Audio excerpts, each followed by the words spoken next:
Bonjour et bienvenue pour la suite du démo. Donc, nous étions rendus à faire la mise en page de notre plan. Donc, la mise en page se trouve toujours du côté à droite de notre feuille.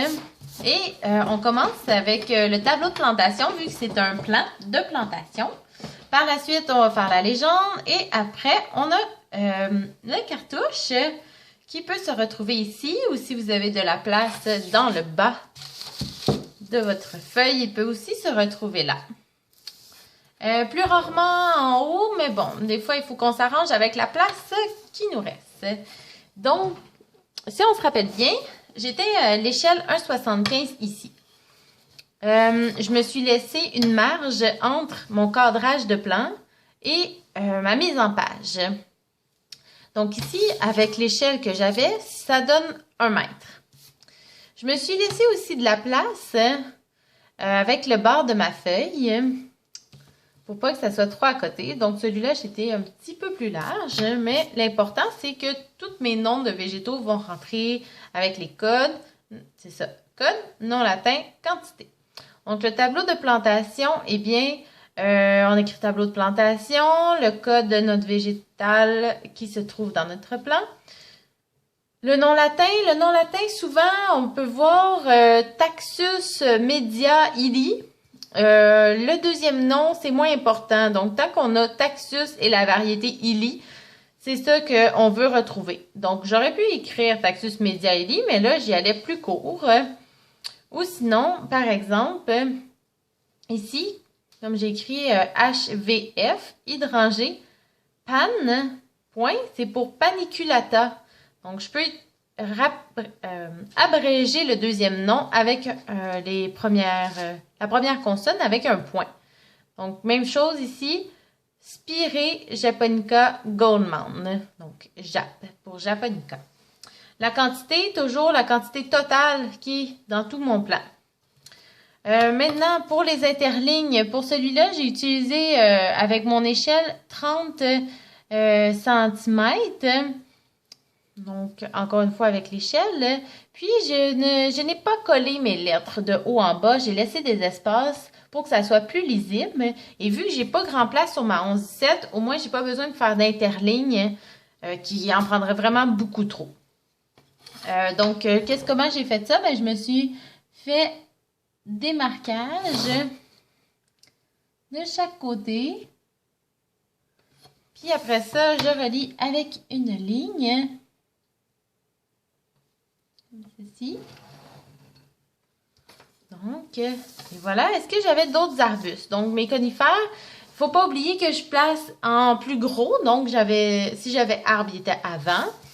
Donc, ici, je te bloque. Arbre, conifères, arbustes, vivaces, graminées, fougères, annuelles, couvre-sol, tout dépendamment des caractéristiques que je veux donner à mon tableau de plantation.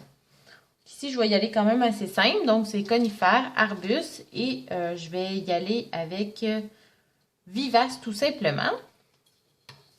Donc, les arbustes, j'avais ici hydrangée, vanille, fraise, mais spirée et c'était tout. Donc, j'ai fini les arbustes, je vais y aller avec vivace.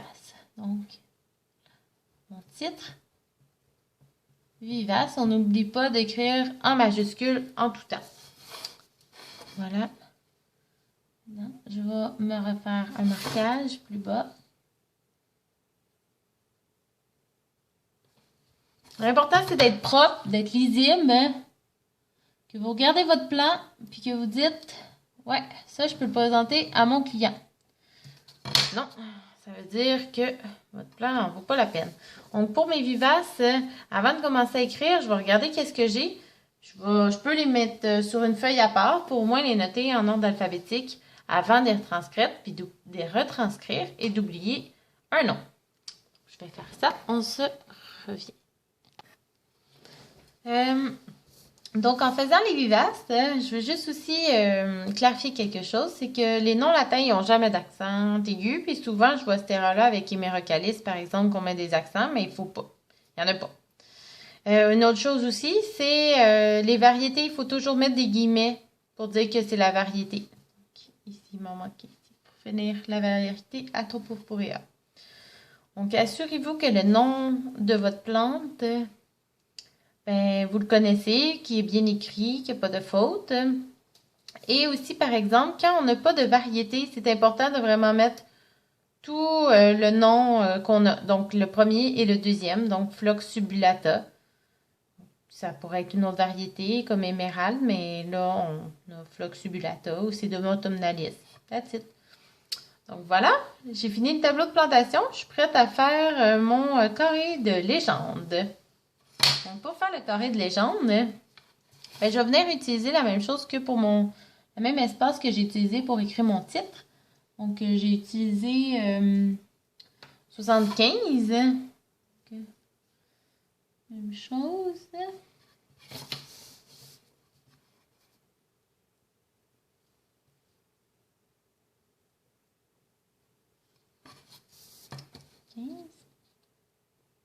Comme je disais, je crois, je pourrais utiliser mon équerre pour être vraiment plus précise, mais là, je veux juste avancer un petit peu plus vite.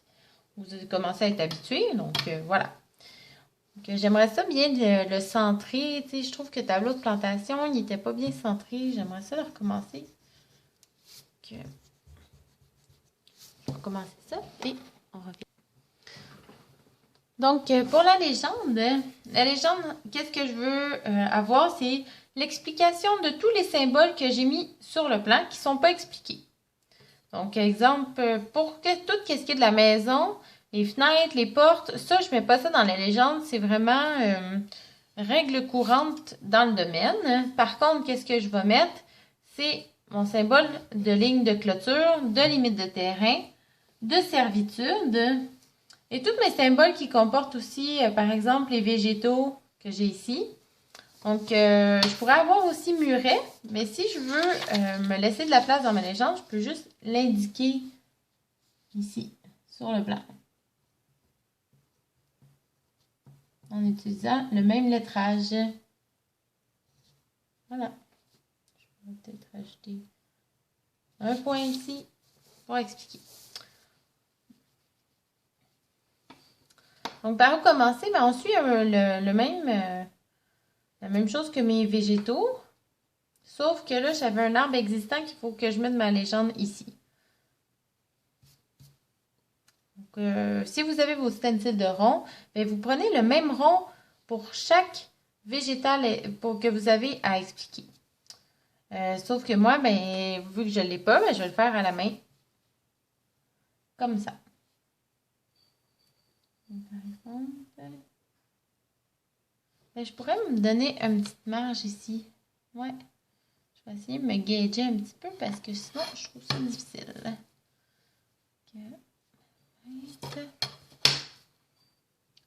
Entrer ici. Parfait. Le faire rond.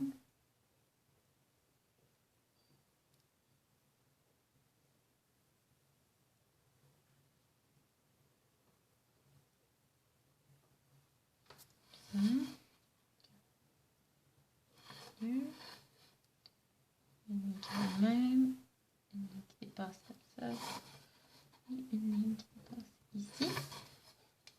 Donc pour écrire droit, je peux utiliser ma règle et le faire à côté. Okay. Je descends un petit peu pour que mes lettres soient plus centrées. C'est pas évident des fois.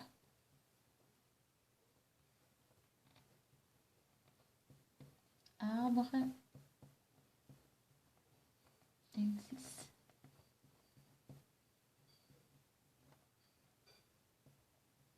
Existant. Donc voilà, je vais faire les autres symboles.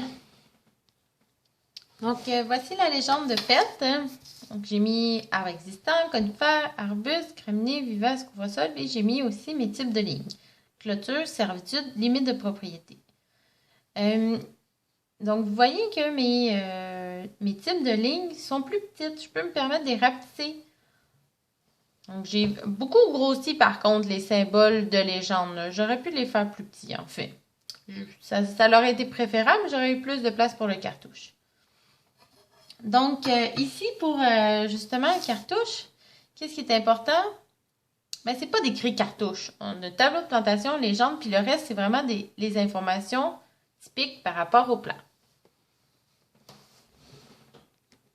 Ok, voilà, le cartouche, on retrouve les renseignements, un titre, comme par exemple aménagement Monsieur et Madame Goulet, aménagement devanture de la maison 1, 2, 3, 4, 5, la rue Bernard. Donc, ça peut être plusieurs types différents. Il faut avoir aussi le nom du concepteur ou de la conceptrice, donc conception Jessica Demers, la date 31 mai 2020. Ici, j'ai mis mon petit symbole d'aménagement vert color, le type de plan de plantation, l'échelle, 1,75. Vu que l'échelle s'écrit 1, 2,75, d'habitude, je ne mets pas mes 2 points ici. Je trouve que ça fait comme échelle 2,1, 2,75. C'est un peu mêlant. Et un beau petit... je me suis forcée. Donc, est-ce qu'on le voit? Oui. Aménagement vert color. Puis là, j'ai décidé de mettre la rose des vents. La direction du nord, mais que j'aurais tout aussi bien pu mettre ici. Donc, voilà, la mise en page est terminée. Bravo!